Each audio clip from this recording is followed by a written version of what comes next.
Hi everybody, welcome to another part in our continuing series on the Farstriders expansion for Warhammer Underworlds Shadespire. This time around, we're going to be looking at the new the universal upgrade cards that are available in this set, and this is going to be all hot takes and first impressions, only the spiciest hot takes. Again, as normal, there's been no research done into these beforehand.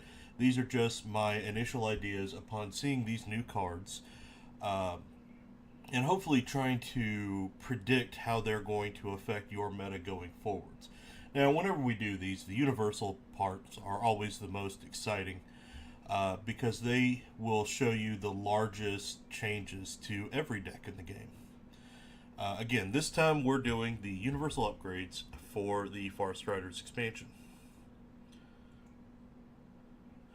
Alright, our first card is A Destiny to Meet. If this fighter is not out of action at the end of the third action phase, gain one additional glory point. Okay, so it's a pretty simple card. I'm generally a big fan of anything that allows you to get glory points outside of objectives, because you can only ever have 12 objective cards in your deck. From a very basic standpoint, this can increase your top end possible glory points. It's also nice because this is something that's going to activate in the third phase, but it's not nearly as hard to achieve or use as a third action phase card. The only downside is that this and other cards like this are going to signal your intentions to your opponent, and your opponent is going to directly know that if they target and focus down this particular fighter, then they can definitively defy you one glory point. This is very different from objectives because your objectives are hidden. Your opponent doesn't necessarily know what you're going for. This and other cards like this are obvious. They're out there. That being said, the nice thing is there's no rule on when you play this. So, for example, you could throw this on a character in the fourth activation of the third turn, just before the game ends. And in fact, you can throw it on anybody. In fact, that is how I would suggest using this card. Especially because towards the end of the game, if you're proceeding at a pretty good clip as far as getting glory points, you'll probably have plenty of extra ones to use at the end of the game. I think playing this in turns 1 or 2 would be a definite misplay, unless you're trying to play some head games with your opponents. But you're going to have varying levels of success with that. This is a good, solid standard card. It's not game-breaking, but it's definitely going to give you more options in getting those glory points, especially if you're playing a deck that is built around survivability or defensive play. Concealed Weapon. On a critical hit, this fighter's attack actions with a range of 1 have +2 damage. Okay. So, it's like great strength, but it's only going to give you any kind of a bonus on a crit, and when you do get a crit, it's going to be a huge bonus. Now, that being said, there are no other restrictions apart from range of 1 on which attacks you can use with this. I would say that this would definitely be a strong choice for anybody that is throwing 3 or more dice to attack, because you're going to have a theoretically higher chance to get a crit. And in fact, once you get to the 4 dice range or 3 in a reroll, you're almost assured of a crit. I'm seeing this being a good option, especially for anybody who has 3 daggers for an attack. Because they're typically going to be dependent on crits anyway to actually get their hits across. For example, Riptooth from Magor's Fiends, or some of the Skaven have this option. Very strong, very strong option, but it's situational in that you'll need to use it on somebody who has a reasonably high chance of critting. Incredible Strength. +1 damage to all attack actions with a range of 1 or 2. Okay, this is Great Strength Part 2. It's literally the same card and lets you double up on that. Great Strength was very strong in the early days of this season of Shadespire. In fact, many people considered it to be an indispensable card. Its star has faded somewhat as we're seeing something of a move away from needing a one-shot type of strategy. Don't get me wrong, one-shotting your opponent is always good, but it's a lot less critical now as you have many other options for dealing enough damage to finish someone off. That being said, these days, I really like to put Great Strength or cards like this onto something that's not necessarily going to be a one-shot, but something that's very accurate. For instance, Tef's attacks. I like to put it on Angerad because she's going to get that bonus on both her extremely accurate regular attack and her riposte.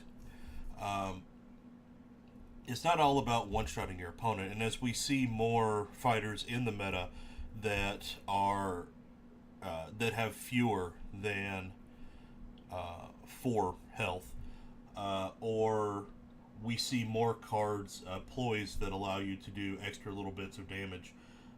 For example, Trap, Twist the Knife, even Shardgale. I think that Shardgale kind of changes the utility of these cards a lot, because essentially reducing everybody in one by 1 hit point is going to increase the lethality of a lot of other cards, making a lot of things that wouldn't be one-shots into potential one-shots, especially with Incredible Strength. Picture, say you're fighting against orcs, your Stormcast Eternals, you've got Angerad Brightshield running around throwing 3 hammers to do 2 damage. Shardgale everybody so that they're down to 3 hit points with the exception of Gurzag. And then throw Great Strength or Incredible Strength on Angerad and watch everybody become paralyzed in fear, as they should be when dealing with Angerad, who is the greatest of any character ever. Beyond that, even if you're not going the Shardgale route, or if you're trying to kill something that's really tough, like Fuel Grimnir or Gurzag, hell, throw both Incredible Strength and Great Strength on Angerad or somebody else that is a very accurate 2 damage dealer, and then you've got an incredibly killer unit. Again, though, I typically advise people against throwing all of their objectives on a single character because there is so much in the game that can penalize you for that now. But having a second version of Great Strength lets you spread the love a little bit. Okay, Cataphrane stuff. With this and the card that we're going to see when we go into Magor's Fiends Universal Upgrades, this finally completes the Cataphrane set. I'm in general, I don't think a Cataphrane deck is going to particularly be that effective at this point in the meta. It's certainly going to be fun. And if you're perhaps making a deck to introduce new people into the game, building a Cataphrane set in that deck may lead to some very interesting play to kind of coerce people, or not coerce, to kind of entice people into the game. I don't want to talk too much more than that about the Cataphrane because we've seen it all before. Now that it's possible in a deck, I'm going to be doing a separate video on different ways to make a Cataphrane deck and ways to make it effective. Okay, Opportunist. Reaction. After a failed attack action that targets this fighter, you can push them 1 hex. It's okay. There are a few cards that manipulate this mechanic. For this to work, the attack is going to have to miss completely. It can't be a tie because you're going to get knocked back on a tie, and that's not going to count as a failure. What benefit do you get out of this? Well, I would say if you're playing a very defensive deck and you want to play Keep Away, perhaps you're playing Stormcast Liberators, or you're playing Skaven, maybe even Farstriders. This is going to basically give you a get out of jail free card. If you get trapped, you get attacked, and find yourself in a bad place. But as I typically go for more aggressive builds, it doesn't really blow my hair back. I do like the possibility of using this if you have a strong melee threat in your faction, to move them around as they're being hit to set up future attacks. But that being said, for that to really work, I would want to make that a core part of my strategy, and I don't like basing a core part of my strategy on what my opponent is doing. Now, if I were to plan around that, I would definitely want to make it prohibitive for my opponent not to attack whatever character that this has. The downside is Shadespire is a very lethal game, and you can only plan on any particular character withstanding so many attacks, especially when RNG come into picture. I could definitely see putting this on anybody that you've buffed up to 3 or more defense dice, or possibly Gerzag, whose whole thing is that he's hard to kill.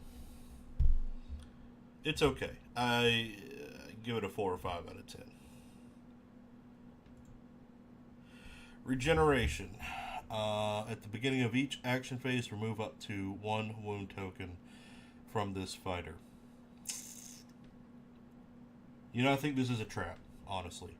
It sounds good on paper, but the problem is you cannot get the effect of this on turn 1. So at the very best, you're going to get this at the beginning of turn 2 and the beginning of turn 3. Meaning you're going to very slowly heal a maximum of 2 wounds. By then, this character is probably already dead. And I don't really want to spend a glory point and a slot in my deck on healing 2 very slowly. If I really wanted to heal my fighters, I'd rather just take something like Healing Potion, or perhaps Blessed Armor. Or honestly, since we're talking about upgrade slots here, I'd rather just take something that improves their defense and prevents them from taking the damage in the first place. That being said, I can see this as possibly synergizing well with Shard Gale. If you intentionally damage your own troops, and then you want to use this as a bit of a get out of jail free card, but it just doesn't do enough for me. Yeah, I can't see using this in any deck at all, honestly. But I'd be interested to see what anybody else thinks about this. Alright, yet another Shade Glass weapon. Shade Glass Spear. 2 hex, 2 hammers, 2 damage. And like all the other Shade Glass weapons, when you hit somebody with it, it breaks. And if you crit somebody, you get +1 damage. That's not bad. Anybody who's played against Spiteclaw Swarm or Sepulchral Guard knows the benefits of the leader having this short-range attack. Or even against Karsus the Chained in the Blood Reavers faction. All of the Shade Glass weapons are, in general, pretty good, and this is going to give you a very specific bonus. When you're going in to pick something out of the Shade Glass Armory, you definitely want to think about its actual use. Is this going to be better than, say, Shade Glass Axe, Shade Glass Hammer, Shade Glass Sword, or Shade Glass Dagger? Um, if you're going to go with this one, you're sacrificing potential damage and you're sacrificing accuracy for this extra bit of range.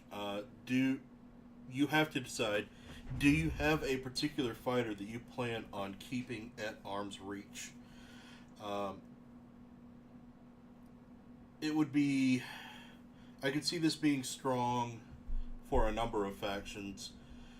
Any faction that has a lot of chaff could get a lot of utility out of this because it would increase their threat range and replace one of their weaker attacks with a honestly pretty solid attack. Um, Come to think of it, I could probably do a whole video on picking out weapon upgrades, but that's a topic for the future. It's solid. Again, it's not game breaking. It's also not terrible. Superior agility. Okay, reaction during an attack action that could drive this fighter back, whether or not your opponent chooses to.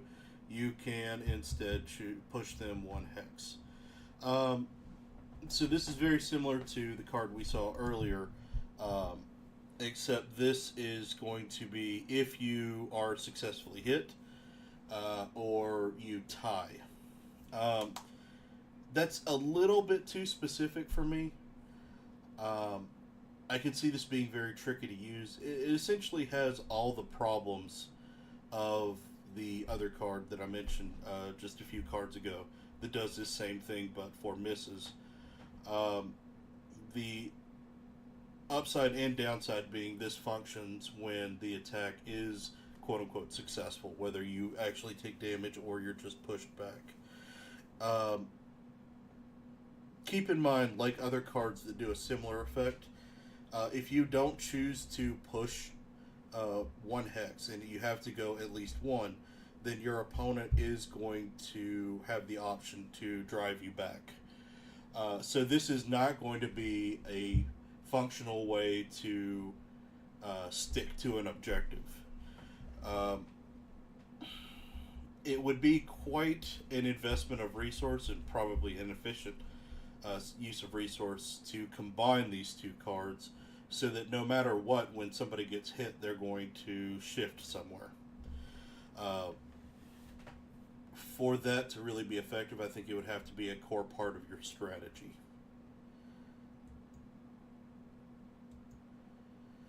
Okay, we have yet another key, and this one is for Objective 1. Now, I've spoken about the different keys before. This just completes the set, so I won't spend too much time discussing this particular card, other than, I consider this like a super version of Hold Objectives 1 through 5, and you're getting those glory out of your upgrade cards and not your objective cards, which is going to be very effective. I'm seeing a lot of keys being used in the current meta, especially with more objective focused decks, or in lieu of traditional objective cards, by using these, and it's a really great way to go. Again, I always advise hold on to these until the last possible moment where you need to deploy them. Zealous Defender with my girl Angarad Brightshield on it. This fighter is considered to have an additional supporting fighter when they are holding an objective. This is great. I would definitely see this being useful in any objective deck. And I do believe at this point in the game, it's probably a poor decision to ignore objectives entirely. Having that additional supporting fighter, I like that it is not written such as helpful whispers, where it specifies that you're just going to get the benefit of the single support, This is a straight upgrade. So if you're all alone, you get the single supports. If you're not alone, you get the double supports. Um, Interestingly, let's create a hypothetical situation in which Angerad Brightshield is sitting on an objective. She's throwing 2 dice for defense. Um, and she has Oberyn or Steelheart next to her. If she happens to go on guard, every face on the die is going to be a success. There is no non-success for her. She's going to be incredibly difficult to harm, or even to shift off of that objective. You combine that with the fact that she's got her counterattack ability, and that's a great play. I don't want to, though in this series, I don't want to focus too much on specific factions and their uses with these cards. This is going to be very useful for anybody that needs to hold an objective and is defensively strong and otherwise has some sort of benefit for being attacked. For example, Steelheart's Furies for post, Gore Fists on Gartok and other guys named the Blood Warriors. Great card. And I think in general, we could use more defensive-oriented upgrades because they tend to be more offensive in nature. Okay, and that's all of them for this particular set. Now, I'll move through these a little bit quickly because I think, from what I've seen in this particular set, it seems they're more kind of direct and simple utility as opposed to highly situational cards like we see in some sets.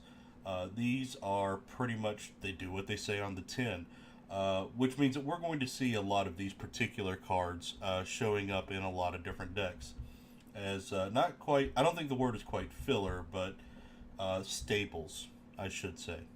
In any case, I'm very curious as to see what you all have to say about these, whether you agree or disagree with me, or if you've got your own ideas that you'd like to share. Please put them down in the comments below. I read every single comment that we get, and I love responding to them. In addition to that, please like, share, and subscribe in order to help us bring you more Warhammer Underworlds content. Until next video, have a great one.